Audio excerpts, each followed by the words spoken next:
Conflicts are an inevitable part of life. They can occur in the office, at home, and even on a global scale.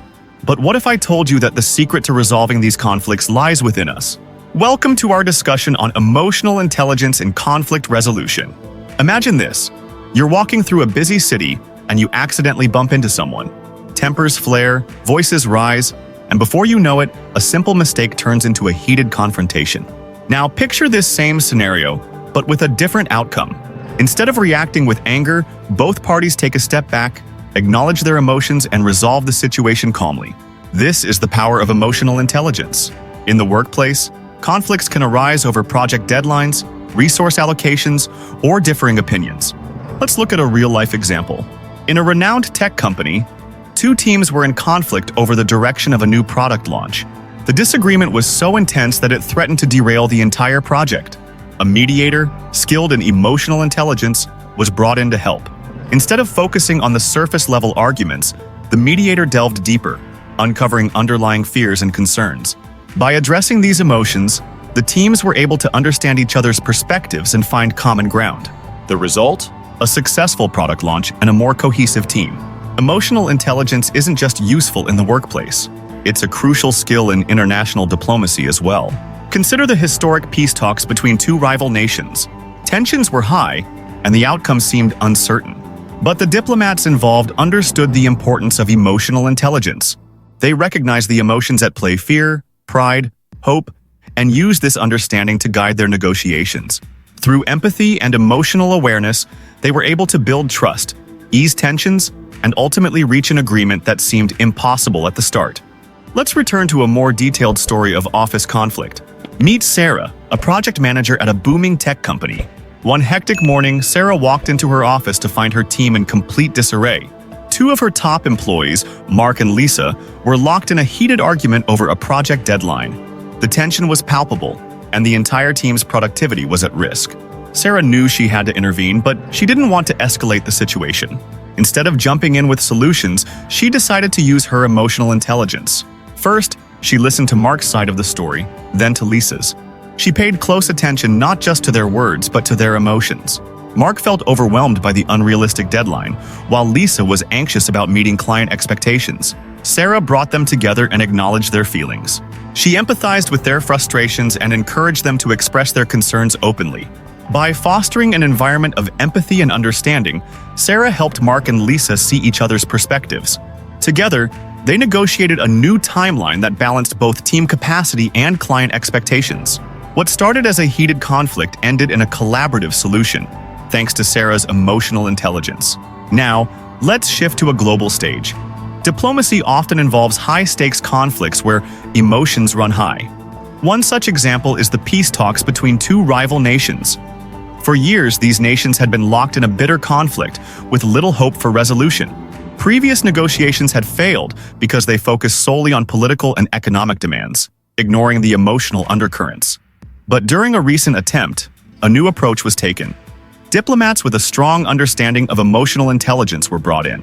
These diplomats didn't just negotiate terms, they worked to understand the fears, hopes, and histories that fueled the conflict. They acknowledged past grievances, validated each nation's concerns, and created a safe space for honest dialogue. By addressing the emotional layers of the conflict, they built trust and paved the way for meaningful compromise. The result was a historic peace agreement, showing the world the power of emotional intelligence in resolving even the most entrenched disputes. Emotional intelligence isn't just for the workplace or international diplomacy. It's incredibly powerful in our personal lives as well. Let's consider a common scenario: a family gathering where old conflicts resurface. During a holiday dinner, long-standing disagreements between siblings come to the fore. The atmosphere becomes charged, and it seems like the evening will be ruined. But then, Alex, one of the siblings, decides to use emotional intelligence. Instead of reacting defensively, Alex acknowledges his own feelings and expresses them calmly. He says, "I feel hurt when we argue about this because it makes me feel like we're not listening to each other." This simple act of expressing emotions openly and honestly changes the dynamic. The other family members begin to share their feelings too, and they start to listen to each other. By addressing the emotions behind the conflict, the family members find common ground and resolve their disagreements. The evening ends on a positive note, with strengthened relationships and a deeper understanding of each other. Now that we've seen emotional intelligence in action, let's talk about how you can develop this vital skill to resolve conflicts in your own life. First, practice self-awareness. Take time to reflect on your own emotions and understand what triggers them. This awareness is the foundation of emotional intelligence. Next, focus on active listening. When in a conflict, truly listen to the other person without interrupting. Pay attention to their words, tone, and body language. Develop empathy by putting yourself in the other person's shoes. Try to understand their perspective and emotions. And don't forget to express your own feelings calmly and constructively. Learn and practice conflict resolution strategies. This can include techniques like finding common ground, compromising, and collaborative problem solving. Let's dive into more real-life scenarios where emotional intelligence played a crucial role in resolving conflicts. These examples showcase how this powerful skill can transform challenging situations into opportunities for growth and understanding. Consider a small town where a heated debate over a new development project was dividing the community. Some residents were excited about the potential benefits, while others were concerned about environmental impacts. The conflict was growing, and it seemed like there was no middle ground. A mediator, skilled in emotional intelligence, stepped in to help. Instead of just focusing on the pros and cons of the project, the mediator facilitated discussions that allowed community members to express their fears and hopes. This approach helped uncover underlying concerns and fostered a more constructive dialogue. By addressing emotional concerns and finding common ground, the community was able to develop a plan that incorporated environmental safeguards while still supporting the project's goals. This solution not only resolved the conflict, but also brought the community closer together. Another example comes from the educational sector. At a high school, a significant conflict arose between the administration and students over a new dress code policy. The students felt the policy was unfair and restrictive, leading to protests and a tense atmosphere on campus. Through these sessions, the students expressed their frustrations and the impact the policy had on their sense of identity, while the teachers explained the rationale behind the policy. By fostering mutual understanding and empathy, they were able to work together to modify the policy in a way that addressed the students' concerns while still maintaining school standards. This process not only resolved the immediate conflict, but also strengthened the relationship between the students and administration, creating a more inclusive and respectful school environment. Emotional intelligence can also play a transformative role in the corporate world.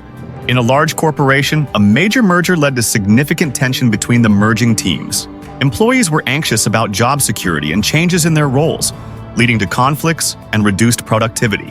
A corporate mediator with a background in emotional intelligence was brought in to address the situation. The mediator conducted team-building workshops and facilitated open forums where employees could express their fears and hopes about the merger. By acknowledging these emotions and fostering open communication, the mediator helped the teams to understand each other better and to align their goals. This not only eased the transition, but also built a stronger, more cohesive team. The merger eventually became a success story, with increased collaboration and a more positive work environment, demonstrating the power of emotional intelligence in navigating complex organizational changes. Emotional intelligence in conflict resolution is about more than just solving problems. It's about building bridges, fostering understanding, and creating a more harmonious environment. Whether it's in the workplace, within families, or on the global stage, emotional intelligence helps us navigate and resolve conflicts in a way that promotes respect and collaboration. By embracing emotional intelligence, you not only improve your own ability to handle conflicts, but also contribute to a more empathetic and cooperative world. Remember, it's not just about addressing the surface issues, but understanding and addressing the deeper emotions and perspectives involved. Whether you're dealing with a disagreement at work, a personal relationship issue, or a larger community challenge, applying emotional intelligence can transform how you approach and resolve conflicts. It turns obstacles into opportunities for growth and connection. So, the next time you find yourself facing a conflict, take a moment to pause and reflect. Use your emotional intelligence to understand your own feelings and those of others involved. Approach the situation with empathy, active listening, and a genuine desire to find common ground. Thank you for joining us on this journey through emotional intelligence in conflict resolution. We hope these stories and insights inspire you to apply these principles in your own life. If you enjoyed this video, be sure to like, subscribe, and share it with others who might benefit. Until next time, keep building bridges and fostering understanding. Stay emotionally intelligent.